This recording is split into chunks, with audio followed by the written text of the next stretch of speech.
క్రీస్తునందు ప్రియమైన Calvary TV ప్రేక్షకులకు యేసుక్రీస్తు నామములో మీకు శుభాలు తెలియజేస్తున్నాను. ద క్రిస్టియన్ హోప్ మినిస్ట్రీ సమర్పించు అద్దరికి నడిపించుమా అనే మా ఆధ్యాత్మిక కార్యక్రమానికి మిమ్మల్ని ప్రేమతో ఆహ్వానిస్తున్నాను. మీలో కొందరు ప్రార్థన విన్నపాలు క్రమంగా తెలియజేస్తున్నారు. మేము ప్రార్థిస్తున్నాం, మీరు ప్రార్థించండి. దేవుడి ప్రతి ప్రార్థనను, ఆయన చిత్తానుసారమైన ప్రార్థనను, విశ్వాస సహితమైన ప్రార్థనలు ఆలకించి మేలు చేస్తాడు, అనుగ్రహం దయచేస్తాడు. ఈరోజు మన ధ్యానాంశం క్రైస్తవుల జీవన విధానం ఎలా ఉండాలి, the life style of Christians. రక్షణ పొందిన తర్వాత, మారు మనసు పొంది యేసుక్రీస్తు నామంలో బాప్తిసం పొందిన తర్వాత పరిశుద్ధాత్మ అనే వరాన్ని పొంది ఉన్నారు క్రైస్తవులు. ఆత్మచేత ముద్రింపబడిన వారు. అయితే ఈ లోకంలో జీవించినంత కాలం ఏ విధంగా జీవించాలి అనే అంశాన్ని మనం ధ్యానిస్తున్నాం. ఇందులో కొన్ని ఆధ్యాత్మిక సత్యాలను మనం తెలుసుకొని ఆ విధంగా మన జీవిత విధానాన్ని కొనసాగిద్దాం. మొదటిది, మన ప్రవర్తనలో నిరీక్షణ గలవారై ఉండాలి. మన ప్రవర్తనలో నిరీక్షణ గలవారై ఉండాలి. ఈ లోకంలో క్రైస్తవులు ఒక గొప్ప నిరీక్షణతో జీవిస్తున్నారు, ఎదురు చూస్తున్నారు. 1 పేతురు 3వ అధ్యాయం 15-16 వచనాల్లో, 1 పేతురు 3:15-16, నిర్మలమైన మనస్సాక్షి కలిగిన వారై, నిర్మలమైన మనస్సాక్షి కలిగిన వారై మీలో ఉన్న నిరీక్షణను గూర్చి మిమ్మల్ని హేతు అడుగు ప్రతివానికిని సాత్వికముతోనూ భయముతోనూ సమాధానము చెప్పుటకు ఎల్లప్పుడూ సిద్ధముగా ఉండి, మీ హృదయముల యందు క్రీస్తును ప్రభువుగా ప్రతిష్ఠించుడి. నిర్మలమైన మనస్సాక్షి కలిగిన వారై మీలో ఉన్న నిరీక్షణను గూర్చి మిమ్మల్ని హేతు అడుగు ప్రతివానికిని సాత్వికముతోనూ భయముతోనూ సమాధానము చెప్పుటకు ఎల్లప్పుడూ సిద్ధముగా ఉండి, మీ హృదయముల యందు క్రీస్తును ప్రభువుగా ప్రతిష్ఠించుడి. నిరీక్షణ. రోమా పత్రిక 4:18లో, రోమా 4:18లో అబ్రహాం యొక్క విశ్వాసం గురించి చెప్పబడింది. 4:18 రోమా, నీ సంతానము ఇలా ఉండునని చెప్పిన దానిని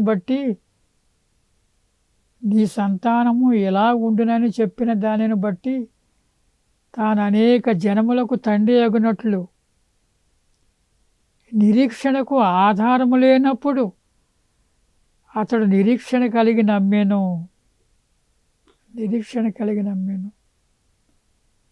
అబ్రహాంకి సంతానం కలుగుతుందని దేవుడు వాగ్దానం చేశాడు. ఆ యొక్క వాగ్దానం నెరవేర్పు 25 సంవత్సరాలకు కానీ జరగలేదు. 25 సంవత్సరాలు కనిపెట్టాడు. సారా అయితే 90 సంవత్సరాల వయసు. గర్భవతి అవ్వడం చాలా కష్టం. అబ్రహాం అయితే 100 సంవత్సరాల వయసు, పిల్లలు లేరు. నిరీక్షణకు ఆధారం లేదు వారికి. కొత్తగా పెళ్ళైన దంపతులు, యవ్వనస్తులకి పిల్లలు కలిగే నిరీక్షణకి ఆధారం ఉంది, వాళ్ళకి ఇంకా వయసు ఉంది. అయితే అబ్రహాం విషయంలో నిరీక్షణకు ఆధారం లేనప్పుడు అతడు నిరీక్షణ కలిగి నమ్మాను అంటున్నాడు. ఎంత గొప్ప విశ్వాసం! అంచేత అబ్రాహాము విశ్వాసులకు తండ్రి. అంచేత ప్రేమని స్నేహితులారా, ఈ లోకంలో జీవించినంత కాలం కూడా మన ప్రవర్తనలో నిరీక్షణ కలిగి ఉండాలి, నిరీక్షణ గలవారై ఉండాలి.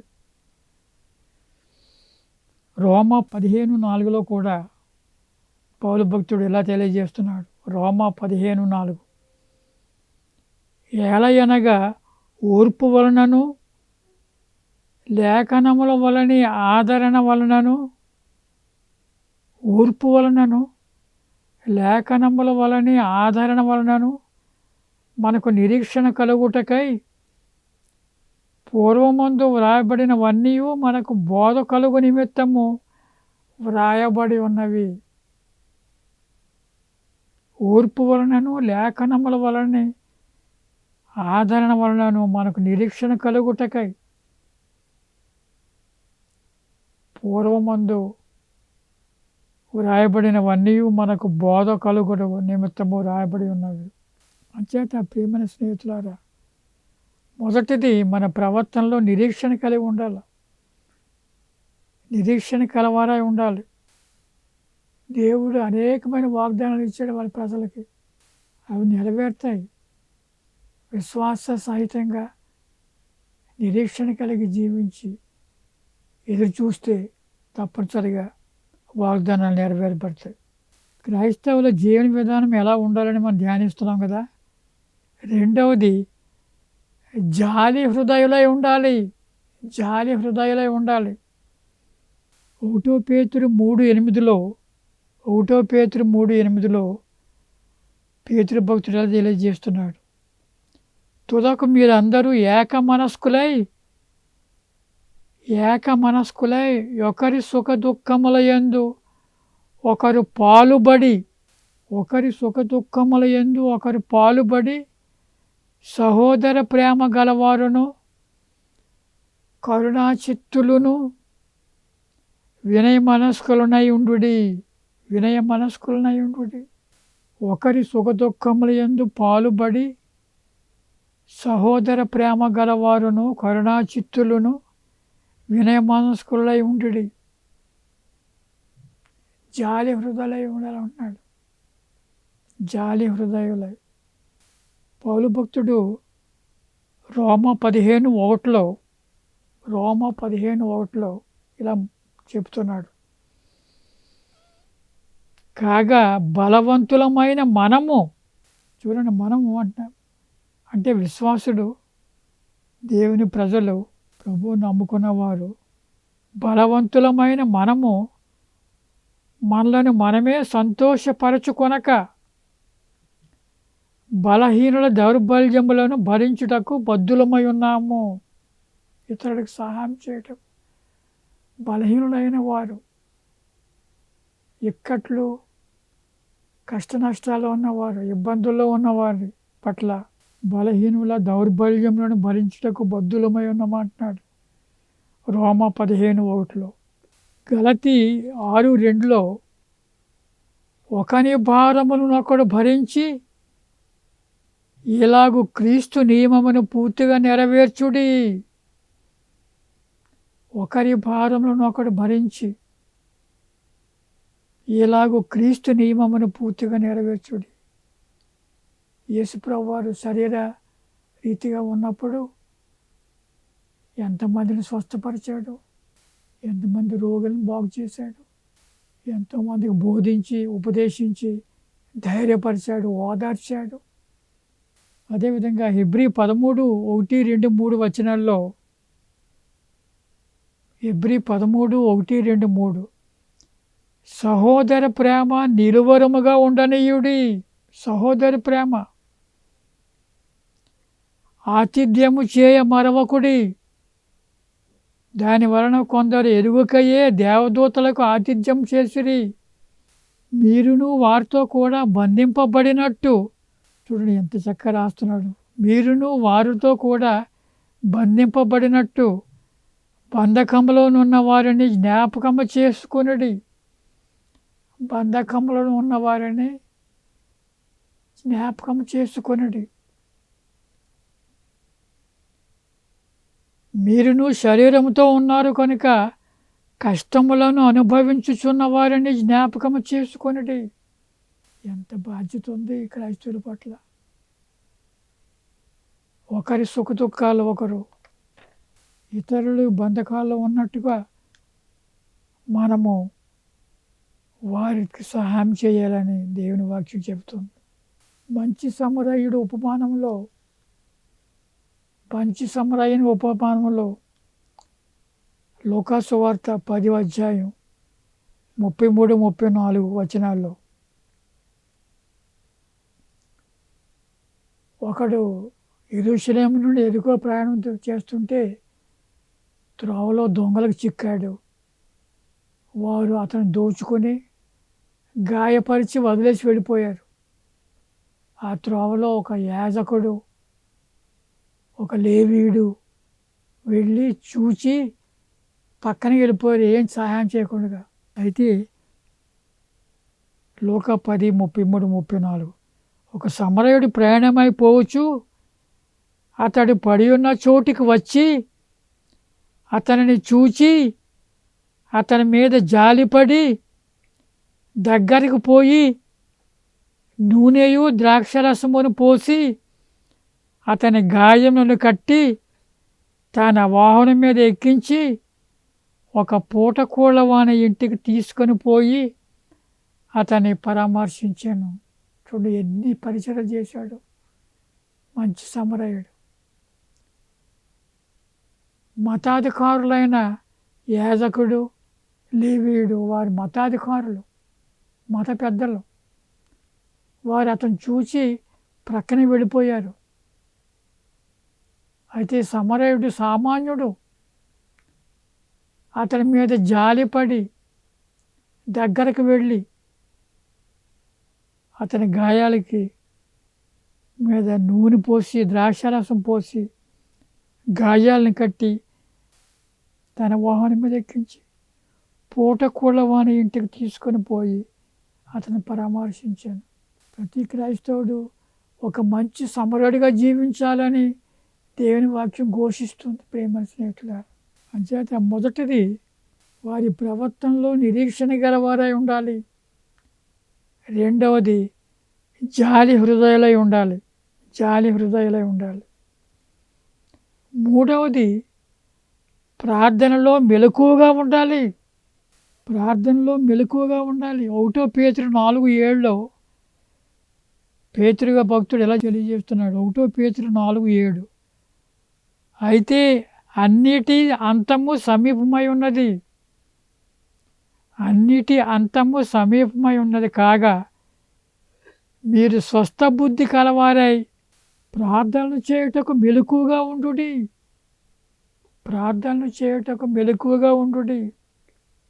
ఎఫెసీ 6:18 పౌలు భక్తుడు తెలియజేస్తున్నాడు. ఎఫెసీ 6:18 ఆత్మ వలన ప్రతి సమయమునందును ప్రతి విధమైన ప్రార్థనను విజ్ఞాపనను చేయొచ్చు. ఆత్మ వలన ప్రతి సమయమునందును ప్రతి విధమైన ప్రార్థనను విజ్ఞాపనను చేయొచ్చు. ఆ విషయమై సమస్త పరిశుద్ధ నిమిత్తమును పూర్ణమైన పట్టుదలతో విజ్ఞాపన చేయొచ్చు. మెలకువగా ఉండుడి. ప్రార్థన చేస్తూనే ఉండాలి. ప్రేమ స్నేహితులారా,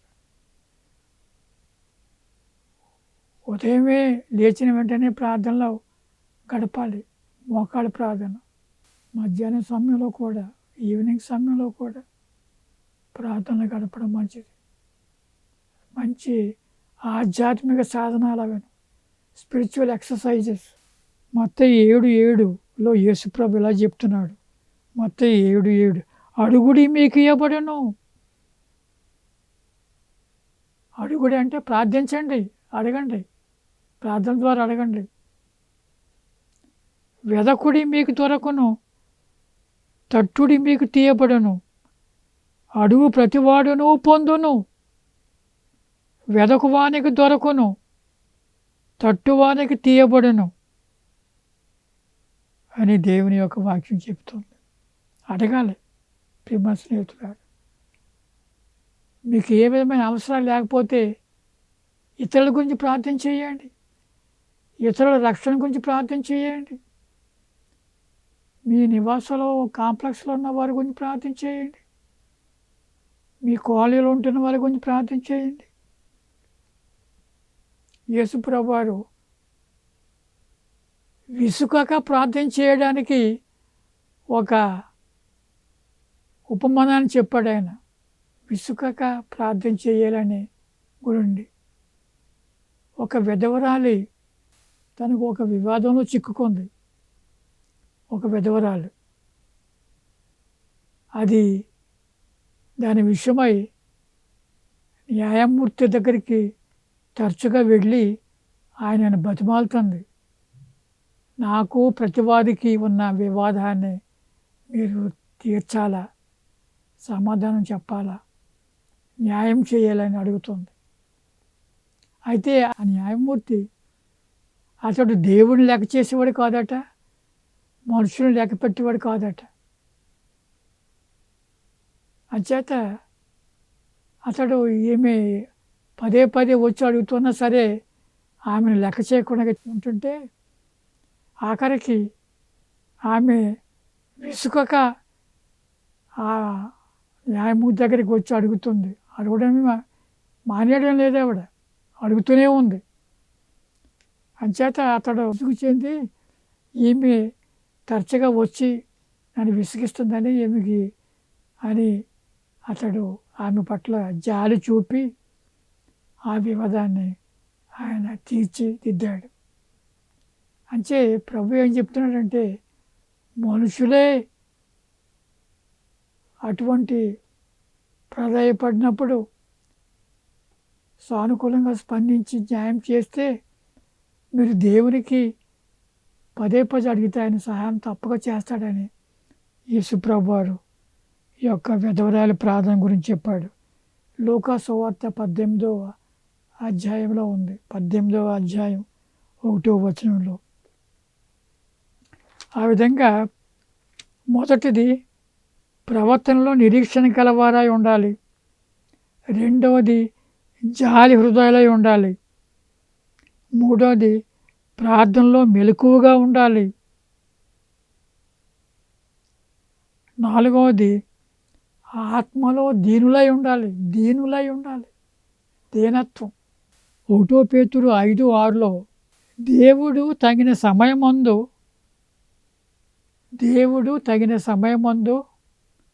మిమ్మల్ని హెచ్చించినట్లు ఆయన బలిష్టమైన చేతి క్రింద దీన మనస్కులై ఉండుడి.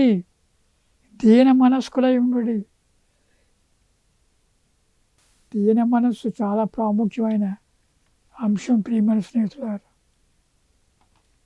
ఆత్మ విషయమై దీనులైన వారు ధన్యులు, పరలోక రాజ్యం వారిదన్నాడు ధన్యతల్లో. ఆత్మ విషయమై దీనులైన వారు ధన్యులు. సామెతలు 22:4లో దేవుని మాటలు ఎలాగ ఉన్నాయి. యెహోవా యందు భయభక్తులు కలిగి ఉండుట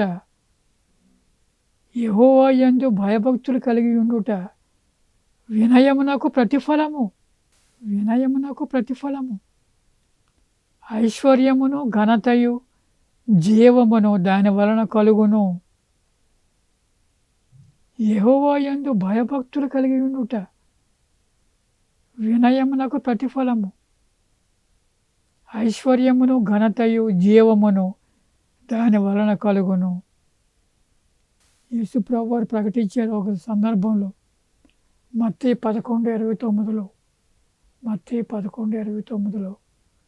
నేను సాత్వికుడను దీన మనసు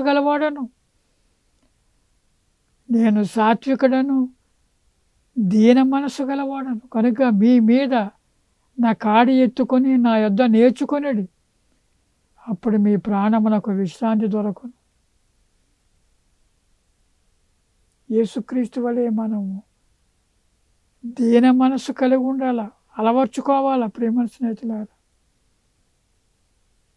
సామెతలు 22:4 చెప్పినట్టు వినయమునకు ప్రతిఫలం ఏంటంటే యెహోవా యందు భయభక్తులు కలిగి ఉండుట. దాని వలన ఐశ్వర్యం వస్తుంది, ఘనత కలుగుతుంది, జీవము వస్తుంది. ఫిలిప్పీ 2:8 యేసుప్రభు గురించి ఒక చక్కని భావం ఉంది. ఫిలిప్పీ 2:8 మరియు ఆయన ఆకారమందు మనుష్యుడిగా కనబడి మరణము పొందినంతగా, అనగా శిలువ మరణము పొందినంతగా విధేయత చూపిన వాడే తను తాను తగ్గించుకునేను. ఆత్మలో దీనులై ఉండాలి, తగ్గించుకోవాలి. ప్రేమ స్నేహితులారా, తాను హెచ్చించుకునేవాడు తగ్గించబడును, తాను తగ్గించుకునేవాడు హెచ్చింపబడును అని యేసుప్రభు వారు వేరే సందర్భంలో ఉద్ఘాటించారు. తర్వాత మొదటిది ప్రవర్తనలో నిరీక్షణ గలవారై ఉండాలి. రెండవది జాలి హృదయులై ఉండాలి. ప్రార్థనలో మెలకువగా ఉండాలి. ఆత్మలో దీనులై ఉండాలి. తర్వాత ఎడతెగక పవిత్రముగా ఉండాలి. 1 తెస్సలోనిక 5:22 1 తెస్సలోనిక 5:22 ప్రతి విధమైన కీడునకు దూరముగా ఉండుడి. ప్రతి విధమైన కీడునకు దూరముగా ఉండడి. కీడునకు అంటే అపవిత్రానికి, దుష్కార్యాలకు, దుర్నీతికి దూరంగా ఉండమంటున్నాడు. వేరే సందర్భంలో పాపాన్ని ఎదిరించమన్నాడు. ఎలాగ ఎదిరించాలంటే రక్తము కారునంతగా ఎదిరించమన్నాడు. హెబ్రీ 12:4 ఉంది ఆ మాట. హెబ్రీ 12:4 పాపమును ఎదిరించుటలో రక్తము కారునంతగా ఎదిరించమన్నాడు. అంచేత ప్రియమైన స్నేహితులారా, పాప క్షమాపణ పొందిన మనం మళ్ళీ పాపం వైపు తిరగకూడదు, పాపంలో చిక్కుకోకూడదు. అది మనకు ఏమైనగా మనం గుర్తించాలి. మన జీవన విధానం గురించి మనం ధ్యానిస్తున్నాం ప్రియమైన స్నేహితులారా. ఎడతెగక పవిత్రముగా ఉండాలి. 1 తెస్సలోనిక 4:3-4 1 తెస్సలోనిక 4:3-4 మీరు పరిశుద్ధులగుటయే అనగా జారత్వములకు దూరముగా ఉండుటయే దేవుని చిత్తము. మీలో ప్రతివాడును దేవుని ఎరుగని అన్యజనుల వలె కామాభిలాష యందు కాక పరిశుద్ధత యందును ఘనత యందును తన ఘటమును ఎట్లు కాపాడుకొనవలెనో అది ఎరిగి ఉండుటయే దేవుని చిత్తము.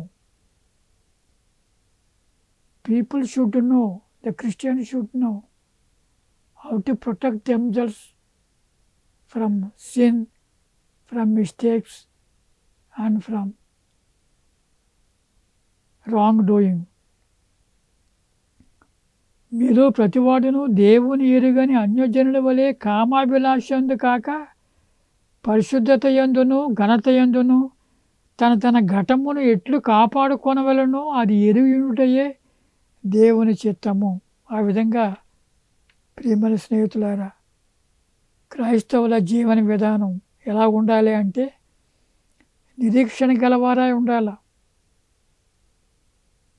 జాలి హృదయులై ఉండాలి, ప్రార్థనలో మెలకువగా ఉండాలి, ఆత్మలో దీనులై ఉండాలి,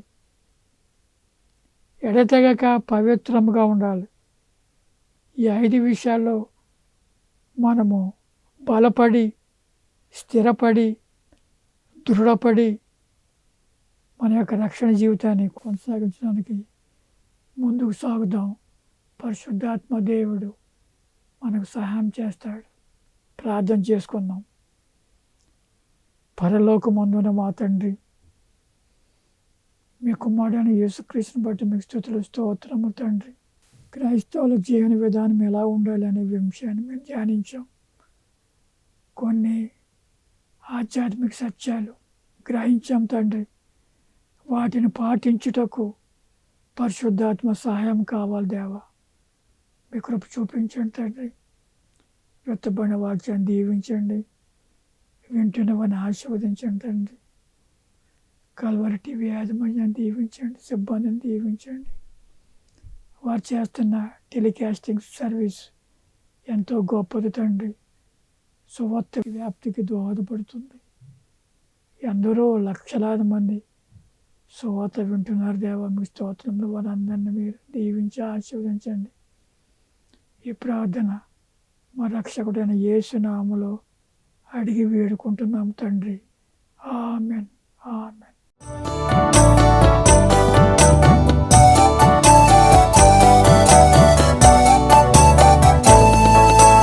లేచెన్ యాత్ర ముగిసెన్, ఏదేను తెరచెను.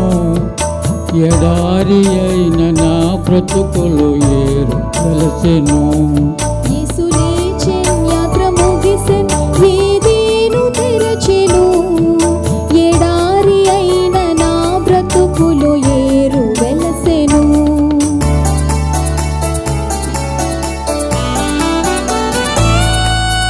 క్రీస్తు పునరుత్థానం కలిగించే క్రొత్త జన్మం.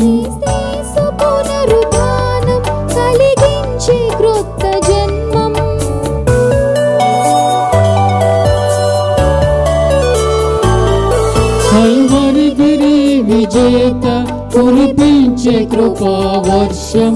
కరుణించెన్, క్షమించెన్, నన్ను శుద్ధి చేసెను.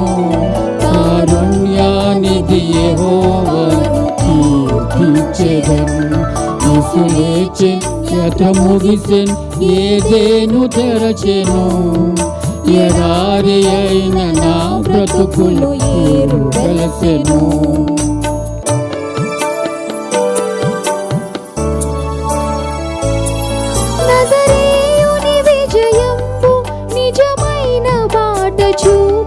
నజరేయుని విజయంబు నిజమైన బాట చూపెన్.